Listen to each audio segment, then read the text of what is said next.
Assalamualaikum warahmatullahi wabarakatuh. Pembahasan kita kali ini tentang penelitian perbandingan dua sampel yang saling berkolerasi.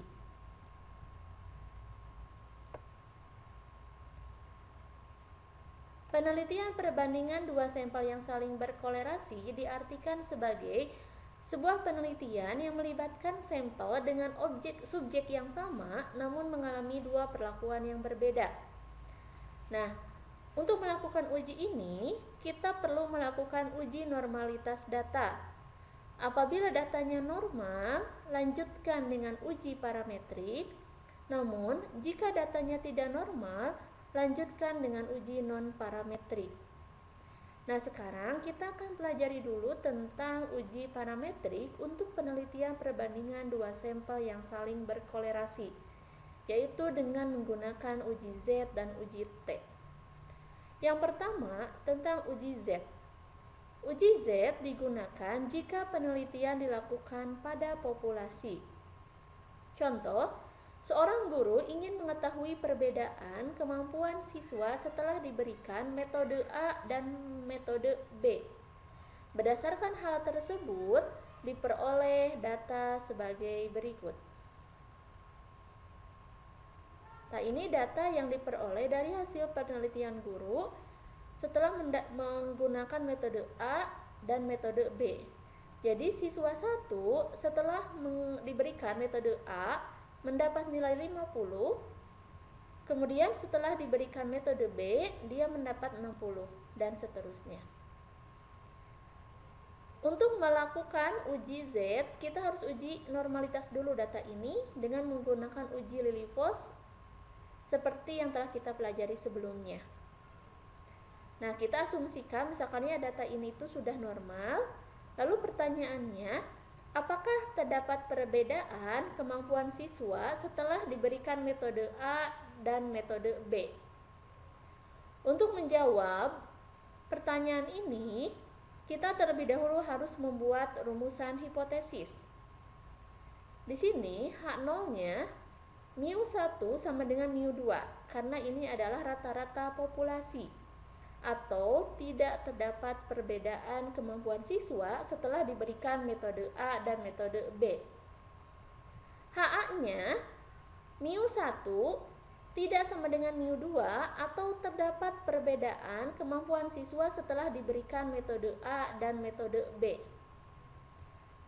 Kriteria pengujian H0 ini akan diterima jika negatif Z tabel kurang dari sama dengan Z hitung kurang dari sama dengan Z tabel. Nah, setelah merumuskan hipotesis, kita cari perbedaan dari masing-masing pasangan data. Di sini ada nilai dari setelah metode ya. Setelah diberikan metode A dan ini nilai setelah diberikan metode B. Kita cari perbedaan dari masing-masing pasangan yang disimbolkan dengan DI. DI diperoleh dari nilai dari metode B dikurangi nilai metode A. Jadi ini 60 kurangi 50 sama dengan 10. 78 kurangi 80 sama dengan negatif 2 dan seterusnya.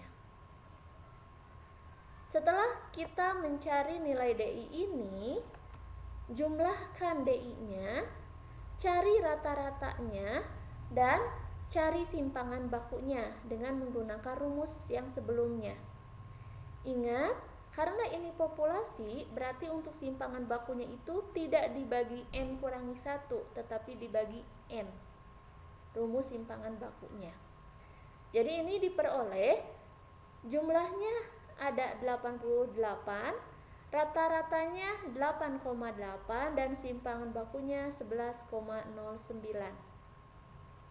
Setelah itu, kita cari Z hitung dengan rumus mu DI kali akar N, ini mu-nya nggak pakai X bar ya.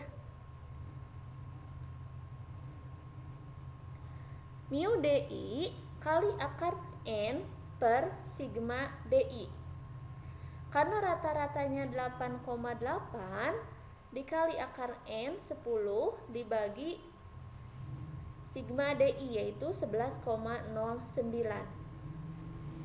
Jadi 8,8 kali akar 10 dibagi 11,09 sama dengan 2,51. Setelah diperoleh Z hitung, kita cari Z tabel. Z tabel rumusnya Z setengah dikurangi alfa. Setengah dikurangi alfa per 2. Kenapa ini alfanya dibagi 2? Karena kita menggunakan uji dua pihak. Itu terlihat dari rumusan hipotesisnya. Lihat di sini ada tanda sama dengan dan tidak sama dengan. Berarti itu uji dua pihak. Berarti A-nya, alfanya dibagi 2. Maka alfa yang digunakan kan 0,05 dibagi 2 jadi 0,025. Kemudian setengah dikurangi 0,025 sama dengan 0,4750. Nah, kita cari di tabel Z berapa nilai dari Z 0,4750. Kita cari di tabel Z yang nilainya itu 0,4750 di sini ya. 0,4750, kita lihat di pinggirnya 1,9, di atasnya 6. Jadi isinya 1,96. Ini 1,96. Setelah itu kita bandingkan Z hitung dengan Z tabel. Tadi di kriteria pengujian H0 akan diterima jika negatif Z tabel kurang dari sama dengan Z hitung atau negatif Z hitung kurang dari sama dengan Z tabel. Itu kalau seperti itu berarti H0-nya diterima ya. Nah, sekarang karena di sini Z hitungnya itu ternyata lebih besar dari Z tabel, maka H0-nya ditolak. Kalau H0 ditolak, berarti HA yang diterima. Artinya, μ1 tidak sama dengan μ2, atau terdapat perbedaan kemampuan siswa setelah diberikan metode A dan metode B. Itu mengenai uji Z. Nah, sekarang kita lanjutkan ke uji T. Uji T digunakan jika penelitian menggunakan sampel. Contoh, berdasarkan masalah sebelumnya, gitu ya. Berdasarkan masalah sebelumnya, apakah terdapat perbedaan kemampuan siswa setelah diberikan metode A dan metode B? Nah, jadi data yang kita gunakan masih data yang tadi ya, yang 10 siswa. Tapi kita asumsikan bahwa data yang tadi itu normal dan berasal dari sampel. Maka menggunakan uji T.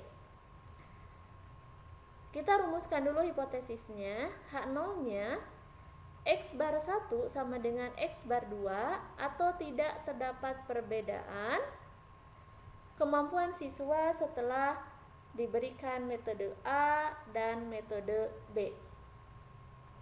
Kemudian H0-nya X bar 1 tidak sama dengan X bar 2 atau terdapat perbedaan kemampuan siswa setelah diberikan metode A dan metode B.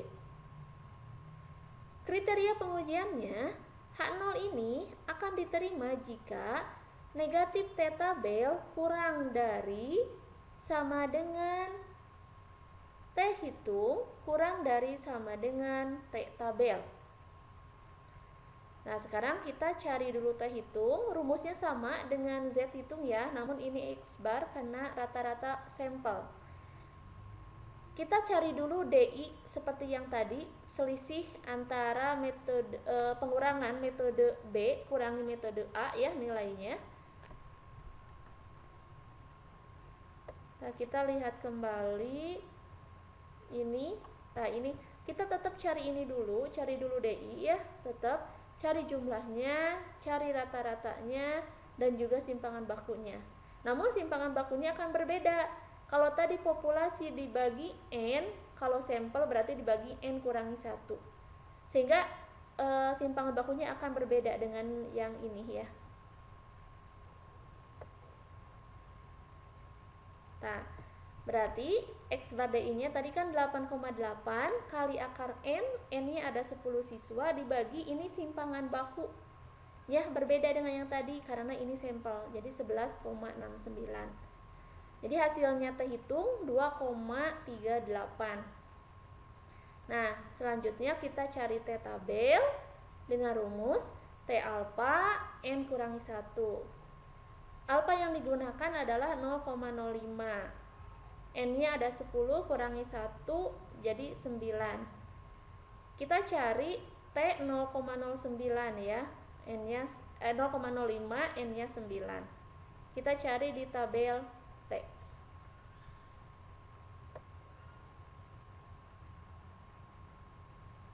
Nah, ini tabel T. Ingat kita menggunakan uji dua pihak. Alfanya 0,05 ya. Nah, 0,05, N-nya 9, DK-nya 9 ini. Jadi nilainya 2,2622. Nah, berarti 2,2622. Nah, sekarang kita lihat kriteria pengujiannya. H0 ini akan diterima jika negatif T tabel kurang dari sama dengan T hitung atau T hitungnya kurang dari sama dengan T tabel. Dari hasil perhitungan ternyata T hitung itu lebih besar dari T tabel, maka H0-nya ditolak. Artinya H ini yang diterima. X bar 1 tidak sama dengan X bar 2 atau terdapat perbedaan kemampuan siswa setelah diberikan metode A dan metode B. Jadi itu penggunaan uji Z dan uji T. Mudah-mudahan bisa dipahami. Terima kasih atas perhatiannya. Assalamualaikum warahmatullahi wabarakatuh.